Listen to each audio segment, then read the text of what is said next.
Most people try to improve their Spanish speaking by memorizing more phrases and saving more vocabulary list. But I have a completely different approach that helps you actually use Spanish in conversations much faster. Today we're talking about why learning more Spanish phrases is not helping your conversations.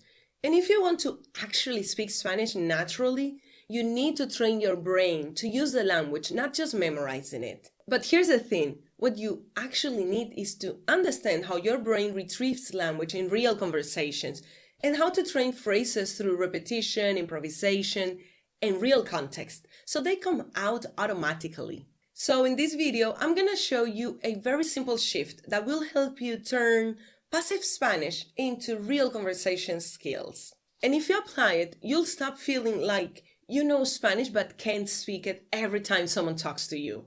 I know this works because I use this exact process with my students every week. But first, let me tell you a quick story about one of my students because it perfectly shows what the real problem is and how to actually fix it. I had a student recently, Larry, who came into our session super excited. He goes like, "Tengo una idea para nuestra sesión, un canal de YouTube 25 locuciones." And honestly, I love it because this is exactly what motivated learners do. You find a video that teaches Spanish, you write everything down, take notes for later. You feel like you're making progress. But here's a problem. That feeling of progress, it's great because it boosts your motivation. But it's also a bit of an illusion because what your brain is doing is collecting language. But you're not training to use it. And this is why so many people feel like, I know a lot of Spanish, but when I speak, nothing comes out. So he brought great expressions like a medias, a lo grande, por todo lo alto.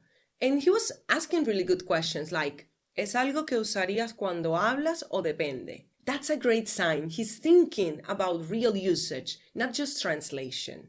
But then I could see the risk because we had 25 phrases.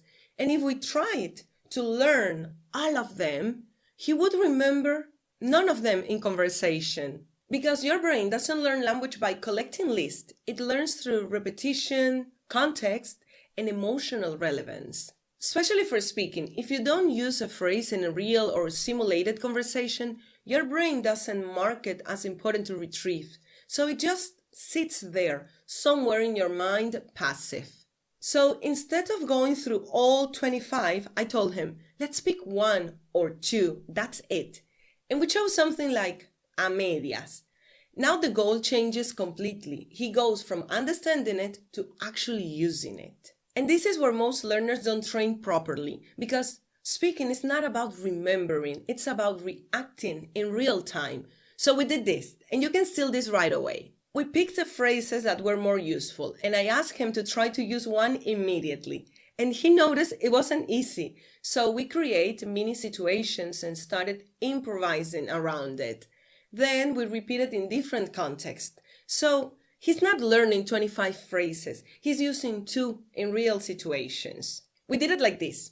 Estás en un restaurante y vas a pagar la cuenta. Vamos a medias con la cuenta. Estás leyendo un libro y no terminas. Lo dejé a medias. Estás en la oficina sin tiempo. Hice el proyecto a medias. Now your brain is training flexibility, speed, and confidence. And here's what I told Larry. Don't go back to that list. Instead, pick one phrase and look for it everywhere. When you watch a telenovela, when you listen to a podcast, when you go to your next conversation. Even if you force it a little, that's how it becomes natural. You start connecting that one phrase to different situations, and your brain begins to acquire the real usage pattern. Now, try this today, really. Pick one phrase, just one, and use it in a sentence out loud, in a message, or in a conversation. And if you can, try to notice it in a podcast or a show. That's already more powerful than learning 20. If you feel like you've been learning Spanish for a while, but speaking still feels hard, it's probably not because you need more vocabulary. It's because you haven't trained your brain to use what you already know. And if you're not sure how to actually train that, that's exactly what I do here. So come back for more. Ciao, ciao.